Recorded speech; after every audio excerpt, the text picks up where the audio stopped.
Hello, j'espère que vous allez bien. On est mercredi, et qui dit mercredi dit sortie des films en France en tout cas. Et depuis quelques mois, il y a un film que je voulais absolument aller voir, et c'était Aftersun. Donc je l'ai vu, et j'étais dans la salle, on était 5 personnes, après c'est normal, il était 17h30 un mercredi soir. Et vraiment, je suis restée assise dans mon siège, avec les crédits qui tournaient.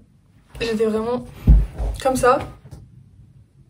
Et voilà. J'en ai encore des frissons rien que d'en parler. Donc je vais vous faire une courte vidéo pour vous parler de ce film qui m'a assez marqué et que je trouve vraiment magnifique. Donc j'ai envie de vous partager ce que je pense et de vous donner l'envie d'aller le voir. Donc c'est un peu différent de ce que je fais d'habitude sur ma chaîne. Si ça vous intéresse, mon avis pas très intéressant sur les films que j'ai vus, dites-moi. Donc Aftersun, c'est un film qui est réalisé par Charlotte Weiss. Je crois que c'est son premier long métrage qu'elle réalise. Et comme acteur principal, on a Paul Mescal qui d'ailleurs est nominé pour un Oscar. Cet homme est merveilleux. Et la deuxième actrice principale, j'ai oublié son prénom, mais qui est tout aussi phénoménale.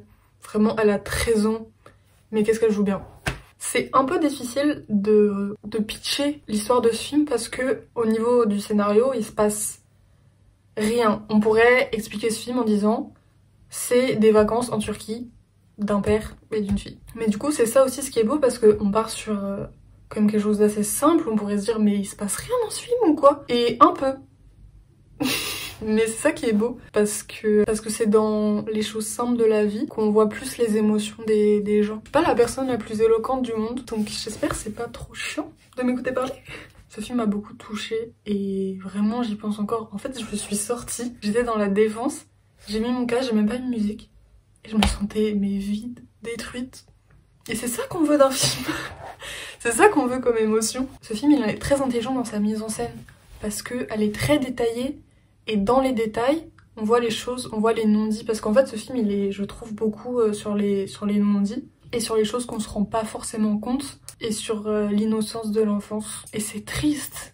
C'est d'une tristesse, la musique est magnifique, cette mise en scène est magnifique, la colorimétrie est vraiment jolie. Et il y a des parties où c'est filmé avec une vieille caméra des années 2000 et c'est toujours très bien placé parce que c'est toujours très touchant parce qu'on sent que c'est fait avec la main, c'est une enfant qui filme. Le montage est assez lent, c'est-à-dire que c'est des plans vraiment très longs. Je trouve que c'est super adapté parce que on se sent vraiment avec les personnages. Aftersun, c'est un film tellement touchant et tellement doux, mais un film également hyper violent. Je sais pas comment expliquer. Je trouve qu'on se retrouve tellement dans cette histoire de cette fille qui essaye de remémorer cet été passé en Turquie quand elle est enfant pour essayer de se souvenir de l'homme qui était son père et que je trouve que l'idée qu'on idéalise souvent nos parents comme des super-héros, des gens qui vont toujours très bien et qui n'ont pas forcément le droit à l'erreur et en fait c'est des humains.